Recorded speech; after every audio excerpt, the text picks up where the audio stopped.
So இப்போ உங்கள் design of machine element சப்ஜெக்டோட யூனிட் 5 வந்து பார்க்க போகிறோம். ஸோ இந்த சம் பார்த்தீங்கன்னா design of journal bearing for a centrifugal pump application. So application கரெக்டாக கொடுத்துருக்காங்க உங்களுக்கு சென்ட்ரிஃபியூகல் பம்ப்னு. இன்னொரு மாடல் சம்மும் கேட்குறதுக்கு சான்ஸ் இருக்குது. அதில் அப்ளிகேஷன் மென்ஷன் பண்ணியிருக்க மாட்டாங்க. ஸோ அப்போ நீங்கள் சென்ட்ரிஃபியூகல் பம்ப் அப்ளிகேஷன்னே நீங்கள் அஸ்யூம் பண்ணிக்கலாம். நெக்ஸ்ட் லோட் அந்த ஜேர்னல் கொடுத்துருக்காங்க, அது வந்து W. ஸோ அதோட வேல்யூ வந்து பார்த்தீங்கன்னா 20 kN கொடுத்துருக்காங்க. நீங்கள் என்ன பண்ணணும்னா இன்டூ 10⁻³ பண்ணி அதை நியூட்டனுக்கு மாற்றிக்கணும். Next speed on the Journal கொடுத்துருக்காங்க N RPMல. ஸோ அது 900 RPM அப்படின்னு கொடுத்துருக்காங்க. நெக்ஸ்ட்டு டைப் ஆஃப் ஆயில் கொடுத்துருக்காங்க SI 10 அப்படிங்கிறது. அதுக்கப்புறமா விஸ்காசிட்டி கொடுத்துருக்காங்க. ஸோ அது வந்து கேபிட்டல் Z. அண்ட் அதோட வேல்யூ வந்து 17 centipoise கொடுத்துருக்காங்க CP. இந்த இடத்துல கொடுத்துருக்க டெம்பரேச்சர் வந்து பார்த்தீங்க அப்படின்னா TO அப்படின்னு சொல்லுவோம். ஸோ அப்படின்னா ஆப்ரேட்டிங் டெம்பரேச்சர். TO அப்படிங்கிறது வந்து பார்த்தீங்க அப்படின்னா ஆப்ரேட்டிங் டெம்பரேச்சர். கொடுக்காத சம்மில் இனிமேல் நீங்கள் ஆப்ரேட்டிங் டெம்பரேச்சர் 55 டிகிரின்னு அஸ்யூம் பண்ணிக்கலாம். ரொம்ப முக்கியம். டெம்பரேச்சர் கொடுக்கலன்னு அந்த சம்மை விட்டுட்டு வரக்கூடாது. இல்லை சொல்லிக் கொடுக்காத சம்னு சொல்லாதீங்க. 55 டிகிரிங்கிறது நீங்கள் அஸ்யூம் பண்ணிக்கலாம். ஆம்பியன்ட் டெம்பரேச்சர் ஆஃப் ஆயில் வந்து 15.5 டிகிரி கொடுத்துருக்காங்க. அதை T∗A டினோட் பண்ணணும். அதுவும் இனிமேல் கொடுக்காத சம்மில் நீங்கள் இந்த வேல்யூவே நீங்கள் எடுத்துக்கலாம். நெக்ஸ்ட்டு மேக்ஸிமம் பேரிங் ப்ரெஷர்னு ஒன்று அவங்களே கொடுத்துருக்காங்க இந்த அப்ளிகேஷனுக்கு 1.5 Nm/mm². கொடுக்கலனா என்ன பண்ணணுங்கிறது நான் சொல்கிறேன். அப்புறம் calculate the mass of the lubricating oil required for artificial cooling if the rise in temperature of the oil is limited to 10 டிகிரின்னு கொடுத்துருக்காங்க. ஸோ இது வந்து ΔT அப்படிங்கிற மாதிரி நம்ம சொல்லலாம். ஸோ இப்போ கொடுத்துருக்க கிவன் டேட்டாஸை அப்படியே நீங்கள் ஒரு தடவை எடுத்து எழுதிக்கோங்க. ஃபஸ்ட்டு ஸ்டெப் எங்கேருந்து ஆரம்பிக்கணும் அப்படின்னா இந்த இடத்துலேருந்து ஆரம்பிக்கணும். ஸோ இதில் கொடுத்துருக்க ப்ரொசீஜர் தப்பு. நான் அதை எப்படி பண்ணணுங்கிறத சொல்லித்தரேன், பார்த்துக்கோங்க. ஸோ ஃபஸ்ட்டு எடுத்தோன்னே பியரிங் ப்ரெஷர் கேல்குலேஷன் எழுதிக்கோங்க. பியரிங் ப்ரெஷர் கேல்குலேஷன் அப்படின்னு ஹெட்டிங் போட்டுக்கோங்க. பியரிங் ப்ரெஷர் எப்படி கண்டுபிடிக்கணும் அப்படின்னா load by area. So load தான் வந்து பார்த்தீங்கன்னா கேபிட்டல் W அண்ட் ஏரியா தான் வந்து L/D. இதில் Lங்கிறது வந்து பார்த்தீங்கன்னா லென்த்து, கொஷினில் கொடுக்கல. Dங்கிறது வந்து பார்த்தீங்கன்னா டயாமீட்டர் ஆஃப் ஜேர்னல். இதே மாதிரி இன்னொரு சம் இருக்குது. அதில் கொஷின்லேயே கொடுத்துருப்பாங்க டயாமீட்டர் ஆஃப் ஜேர்னலும் டயாமீட்டர் ஆஃப் பியரிங்கும் கொடுத்துருப்பாங்க. பட் நல்லா ஞாபகம் வச்சுக்கோங்க, இந்த இடத்துல நம்ம ஃபார்முலாவில் சப்ஸ்டியூட் பண்ணுற D வந்து டயாமீட்டர் ஆஃப் ஜேர்னல். பியரிங்கோட டயாமீட்டரை நம்ம யூஸ் பண்ண மாட்டோம். இது மட்டும் தான் யூஸ் பண்ணுவோம். ஓகேங்களா? ஸோ இந்த சம்மை பொறுத்த வரைக்கும் Lலும் கொடுக்கல, Dயும் கொடுக்கல. ஸோ நம்ம எப்படி சம் ஆரம்பிக்கணும் அப்படின்னா ஃப்ரம் PSG DDB இப்படி தான் எழுதணும். Page number 7.31. ஸோ எப்படி இருக்கும் அப்படிங்கிறத நான் காமிக்கிறேன். சென்ட்ரிஃபியூகல் பம்ப் அப்படிங்கிற அப்ளிகேஷன் கொடுத்துருப்பாங்க. பக்கத்துலேயே வந்து பார்த்தீங்கன்னா நிறையா காலம்ஸ் இருக்கும் இந்த மாதிரி. ஸோ அதில் ஒரு காலமில் வந்து பார்த்தீங்கன்னா உங்களுக்கு L/D ரேஷியோ அப்படின்னு கொடுத்துருப்பாங்க. இன்னொரு காலமில் வந்து பார்த்தீங்க அப்படின்னா Zங்கிற விஸ்காசிட்டி கொடுத்துருப்பாங்க. இன்னொரு காலமில் ப்ரெஷர் கொடுத்துருப்பாங்க. ஸோ Z வந்து இந்த சம்மை பொறுத்த வரைக்கும் அவங்களே கொடுத்துட்டாங்க. கொடுக்கலனா நாம் இனிமேல் சென்ட்ரிஃபியூகல் பம்புக்கு நேரம் என்ன வேல்யூ கொடுத்துருக்காங்களோ அதை நாம் எடுத்துக்க போகிறோம். அதே மாதிரி ப்ரெஷருங்கிற வேல்யூவும் கொஷின்லேயே கொடுத்துட்டாங்க 1.5 Nm/mm². செக் பண்ணி பாருங்கள். கொடுக்கலனா நம்ம இனிமேல் சென்ட்ரிஃபியூகல் பம்புக்கு நேரம் இந்த டேப்லெட் காலம்லேருந்து ப்ரெஷர் வேல்யூ எடுத்துக்க போகிறோம். இப்போ L/D ரேஷியோ வந்து பார்த்தீங்கன்னா 1லேருந்து 2க்குள்ளே அப்படின்னு கொடுத்துருப்பாங்க. அப்போ 1லேருந்து 2க்குள்ளே எந்த வேல்யூ வேணால் எடுத்துக்கலாம். ஸோ இந்த சம்மில் வந்து பார்த்தீங்கன்னா நம்ம 1.5ன்னு எடுத்துருக்கோம். And then diameter of the journal கொடுக்கல அப்படின்னா இனிமேல் நாம் 100 mm அப்படின்னு சொல்லி நம்ம அஸ்யூம் பண்ணிக்க போகிறோம். ஸோ அஸ்யூம் பண்ணிட்டோம் அப்படின்னா நம்ம லென்த் வேல்யூ எவ்வளோங்கிறது கண்டுபிடிச்சிடலாம். So which is 1.5 × 100. So substitute பண்ணோம் அப்படின்னா நமக்கு 150 mm அப்படிங்கிற மாதிரி வந்துடும்.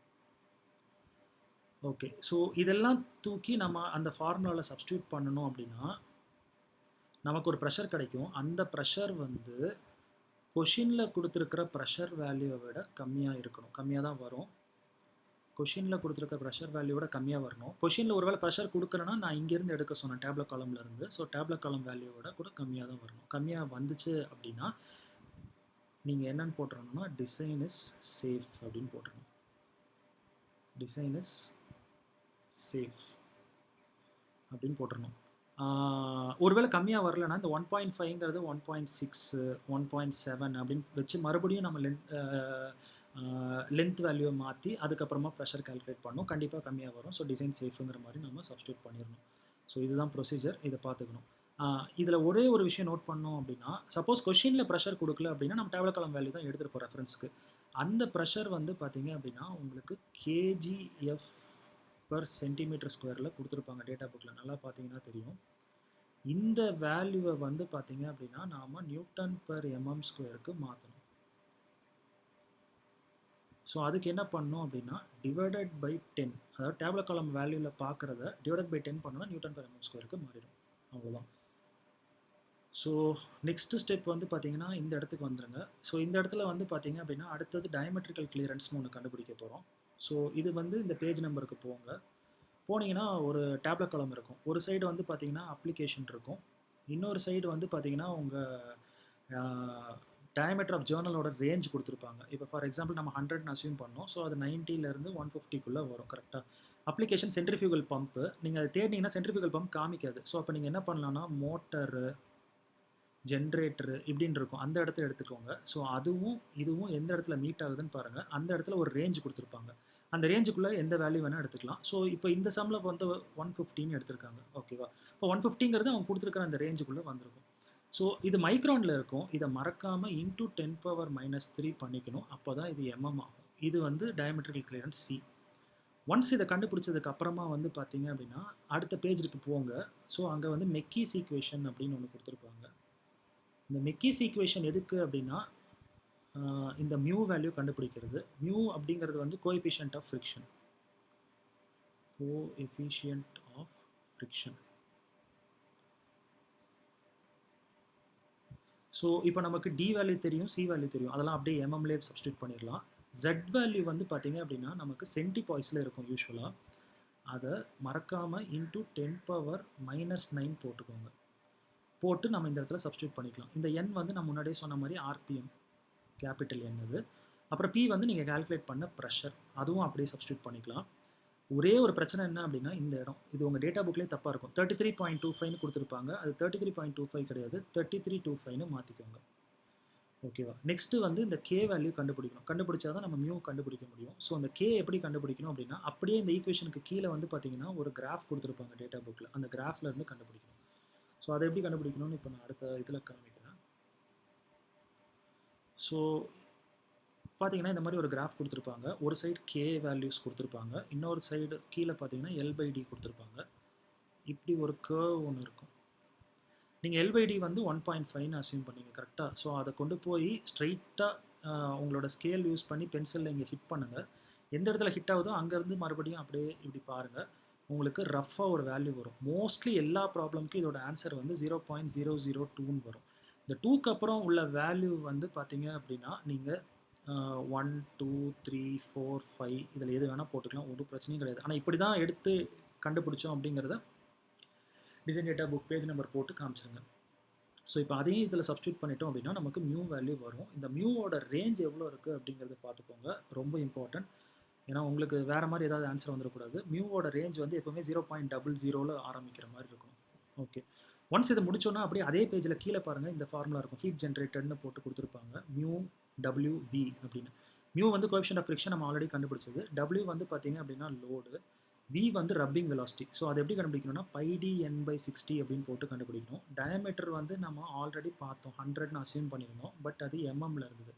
நாம் அதை இன்டூ 10⁻³ பண்ணி இந்த இடத்துல மட்டும் மீட்டரில் தான் சப்ஸ்டியூட் பண்ணணும். ஸோ டயமீட்டர் மீட்டரில் கிடச்சது தான் இந்த இடத்துல சப்ஸ்டியூட் பண்ணணும். அண்ட் ஆர்பிஎம் வேல்யூ தெரியும். நம்ம போட்டோம் அப்படின்னா ஃபைனல் ஆன்சர் மீட்டர்/செகண்டில் கிடைக்கும்.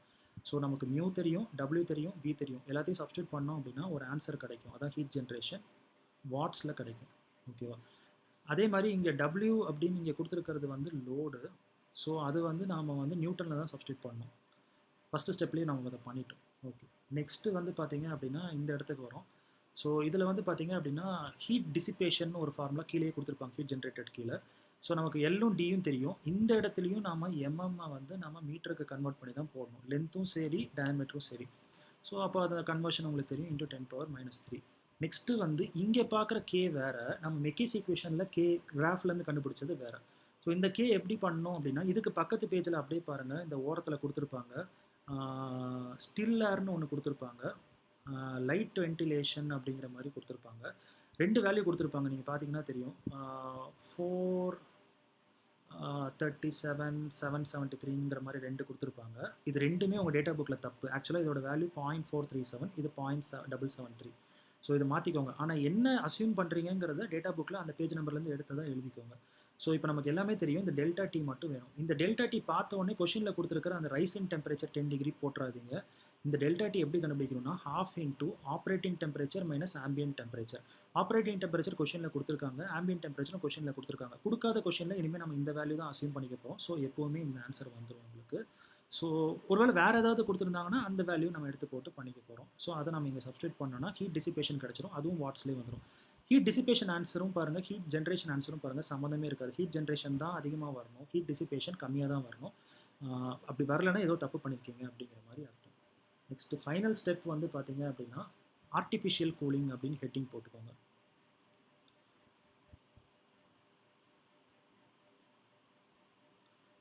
ஸோ ஆர்டிஃபிஷியல் கூலிங் அப்படிங்கிற மாதிரி ஹெட்டிங் போட்டுக்கோங்க. ஸோ இதில் வந்து பார்த்தீங்கன்னா இங்கே தப்பாக தான் கொடுத்துருக்காங்க. நீங்கள் என்ன பண்ணணும்னா heat generation minus heat dissipation, அந்த ஆன்சரை வந்து இதுக்கு ஈக்குவேட் பண்ணணும். Mass into specific heat of oil into temperature ரைஸ்க்கு ஈக்குவேட் பண்ணணும். இந்த டெம்பரேச்சர் ரைஸ்க்கு பதிலாக தான் கொஷனில் கொடுத்துருக்க 10 டிகிரியை நம்ம சப்ஸ்டியூட் பண்ண போகிறோம். And specific heat of oil எப்போவுமே கொஷனில் கொடுக்க மாட்டாங்க. அதை வந்து எப்போவுமே இந்த வேல்யூ அசைன் பண்ணிக்கோங்க, 1.9 × 10⁻³ அப்படின்னு. ஸோ இதுலேருந்து மாஸ் எவ்வளோங்கிறது கண்டுபிடிச்சிடலாம். அது கேஜியில் இருக்காது, kg/s இருக்கும். இவ்வளோதான். ஸோ இதோட வந்து இது முடிஞ்சுது.